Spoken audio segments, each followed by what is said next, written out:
Hello again, and a warm welcome to Economic Forum, a program that brings you everything and all matters to do with business here in Zimbabwe, whether it is manufacturing, banking and finance, tourism, tech, or agriculture. We talk about it on this here platform. Today, though, we continue the focus that we've been having in previous weeks on matters that are taking place in our provinces. Today, focusing on Midlands province, and my guest is Edgar Senza. He's the Permanent Secretary for Provincial Affairs and Devolution from that province. Welcome, sir. Thank you so much for being here. Thank you, Farai. Now, before we get into the discussion in the nitty-gritties, perhaps let's have an understanding or an overview of Midlands province. Where does it sit? What are its characteristics? Midlands province is one of the 10 provinces, in Zimbabwe, and it shares its borders with 5, provinces, namely Mashonaland East, Masvingo, Matabeleland South, Matabeleland North, and Mashonaland West. The people of the Midlands province therefore regard it as the heartbeat of Zimbabwe, given its geographical location, the resource center of Zimbabwe, and the pinnacle, of Zimbabwe, in terms of, what it does. At the same time, the Midlands province, has a population of about 1.82 million people, according to the 2022 population census. It has a literacy rate of 93.4%, which means the human capital is there. It's there, yeah. Yes. And remember, it houses the Midlands, State University, teachers' colleges, polytechnic colleges as well. At the same time, its economy is largely driven by mining and quarrying, followed by agriculture, as well as wholesale and retail. We have also noted that manufacturing does contribute a lot, to the growth of the provincial economy. Now, Piers, let's zero in. You did mention that it is the resource center, or the main activities in the Midlands are resource driven, mining. Could you tell us the key developments that have been taking place in the mineral sector, the mining sector in Midlands province? Yes, you are aware the Midlands province houses Dimson Iron and Steel, company, which is going to be the largest iron and steel company in Africa. And a lot has happened. Now they are producing steel billets and want them to produce more steel products, and that's what they're working towards. And they have got an employment number of over 2,000 at the moment, and it's growing as they continue to increase production. At the same time, there will be downstream industries. We are happy to advise that the Special Economic Zone was approved, and we want to thank His Excellency for driving that, that agenda. That's one of our, major, projects which have taken place in the Midlands in respect of mining. We also have lithium being produced in Berenkwan, and now we have a lithium processing plant in Zvishavane, in line with what government has directed. Yes. Now we also have chrome in Midlands province, and we do have industries in Gweru where chrome ore is being processed to produce ferrochrome. And we are happy to advise that they now produce low carbon ferrochrome as opposed to the high carbon ferrochrome which used to be produced before. So gold is another mineral that is produced in the Midlands province, and the Fidelity gold refiners has been buying the gold, and we've been assisting them from all gold producers in the province. So that is a country we benefit from our resources. Indeed. Yes. So we also have Zisco. Yes. You know, it used to operate. Yes. I'm also happy to advise that with the assistance of His Excellency the President, Zisco is now going to work together with Dinson, and we are looking forward to the resuscitation of some of the, activities that used to take place at Zisco. And they're also going to produce coal, rather, to Dinson, iron and steel in Manise. So it's a mutually beneficial sort of arrangement. It is. That you are facilitating, I would imagine, as a provincial government. Indeed. And we are also appealing to investors to come to the Midlands province and invest in the mining, industry. There are so many opportunities. There's still room for value addition. And we also have some mines which used to operate and are no longer operating. You know what happened before. So I want to take advantage of those, mines and the infrastructure they're at. Indeed. We'll come back and continue to focus on some of these very exciting discussions. It is Economic Forum. Our focus today is on Midlands province. Do stay with us. We'll be back shortly.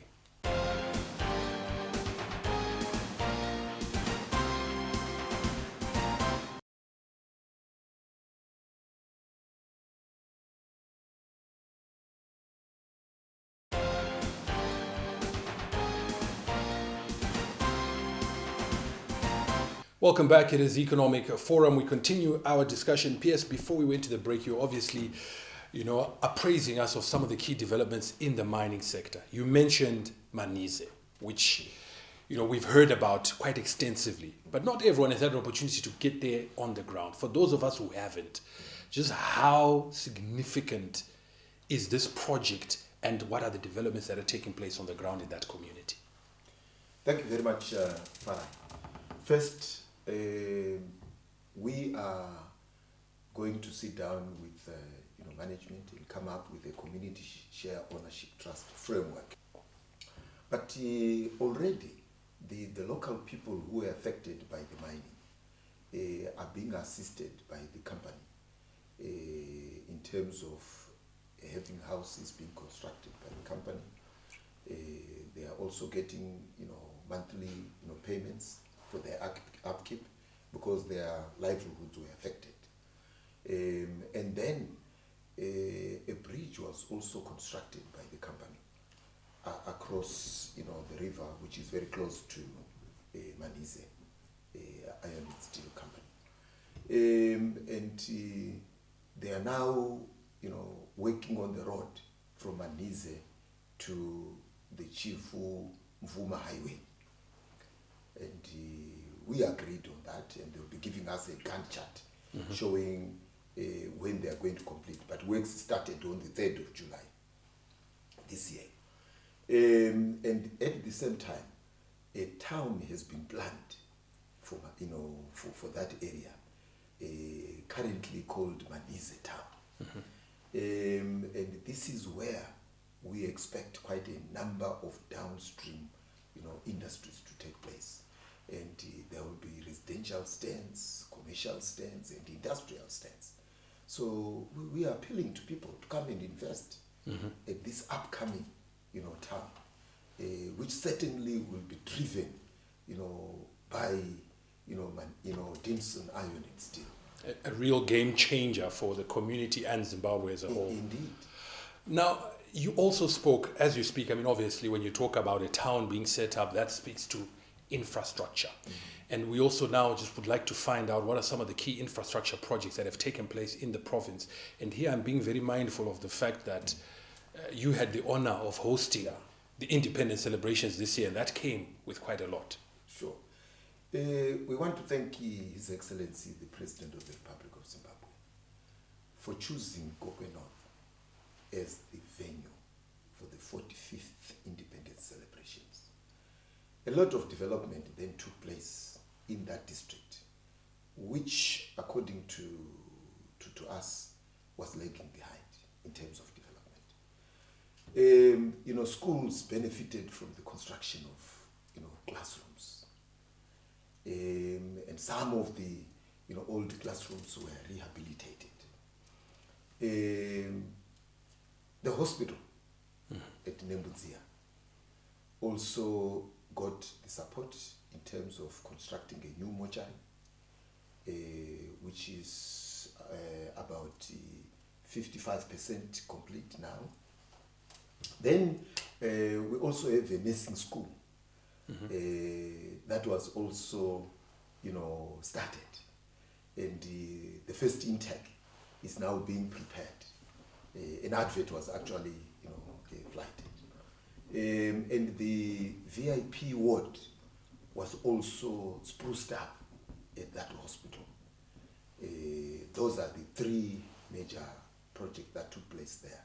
But over and above that, Starlink, services was also provided, and a total of 24 Starlink kits were distributed in the district.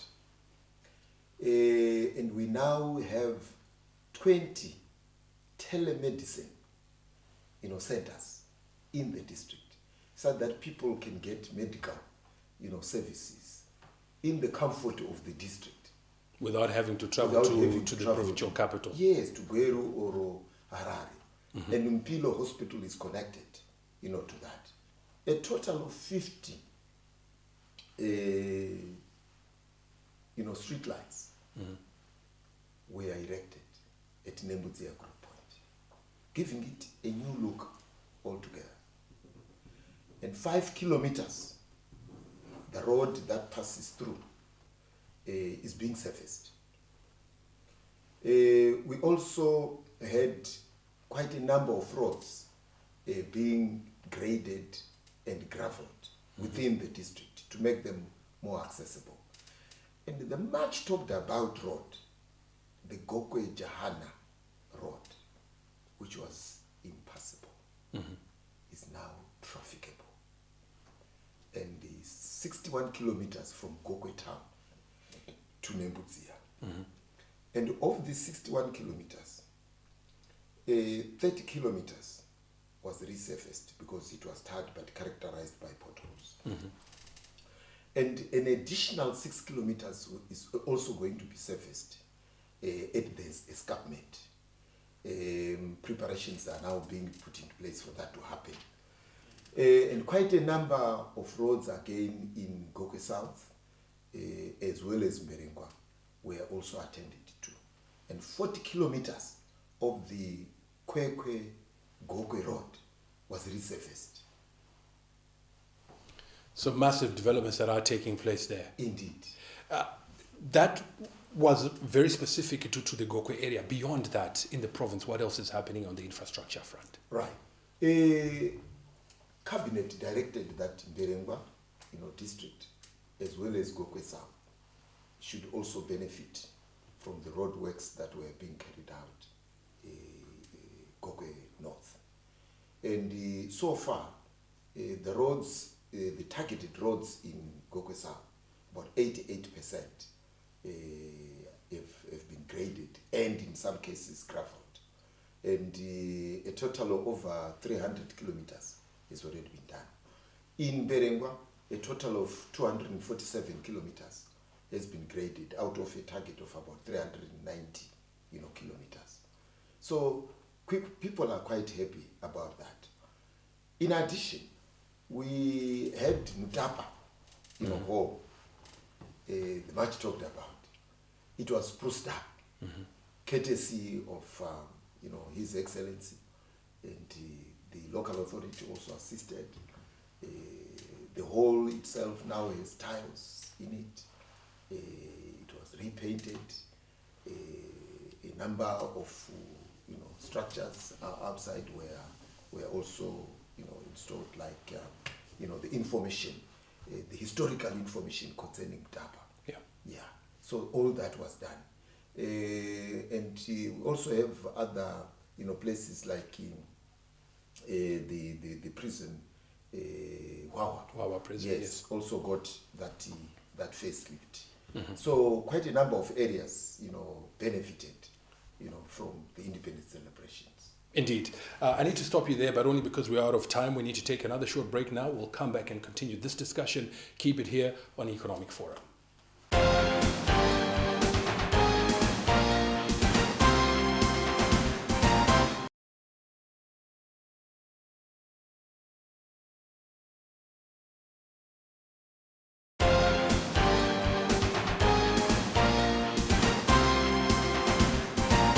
Welcome back. Edgar Senza, Permanent Secretary for Provincial Affairs and Devolution for Midlands Province, which he calls the heartbeat of the nation, is my guest today. Thank you so much once again for being here, and to our audience for staying with us. In the beginning of the program, you mentioned the literacy rate, and you talked about the human capital being one of the assets of your province. Let's talk about that side of things. Tertiary institutions, are there any developments that are taking place there to ensure that human capital is developed and continues to be nurtured? MSU is, expanding and offering more degree programs for the development of human and relevant capital. Of late, we have the ED Mnangagwa Law School that is being constructed in Kwekwe, district, and it's nearing completion. That school will assist in producing, more human capital in the field of law. We also have, even the other, teachers' colleges, constructing schools outside their campus. At the moment, we have Mkoba Teachers College, which is constructing a school in Chundura. P.S.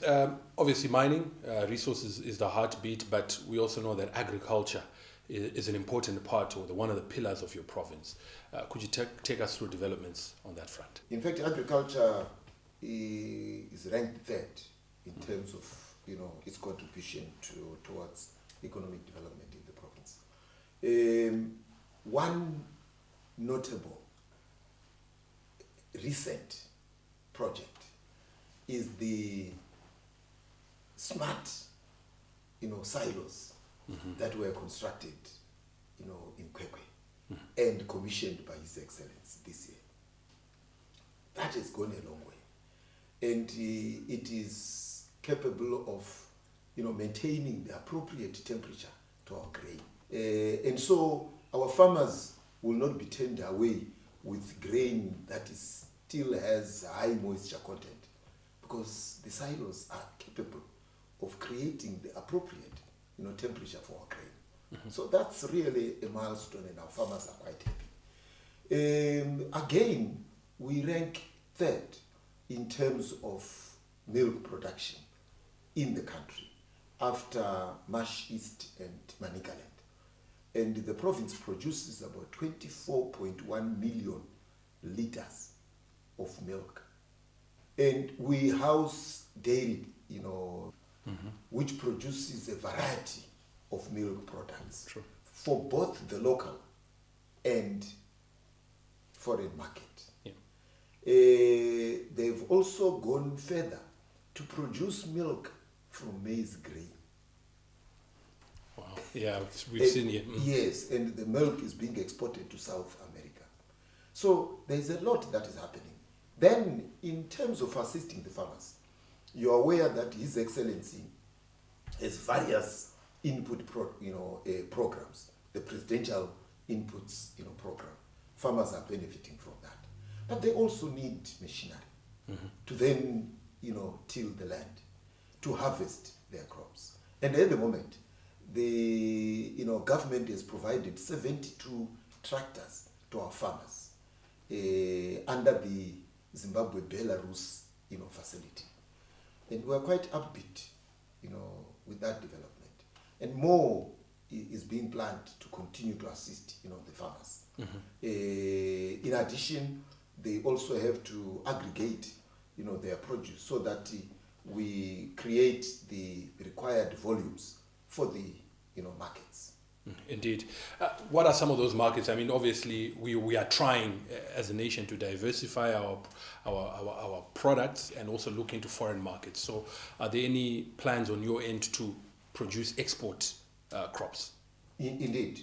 At the moment, peas is being produced for the export market, and the farmers are not able to satisfy, the demand. So more farmers are being roped in to produce that. At the same time, we are also beef producing, province, and efforts are being made to create a market in Europe. But already we have got goats that are being produced. P.S. We also know that tourism is an important part of what takes place in the Midlands. What are some of the developments taking place there? Existing hotels are always upgrading, rehabilitating, so as to appeal to the expectations of the market. And we have also seen new hotels being constructed in the province in the very few months.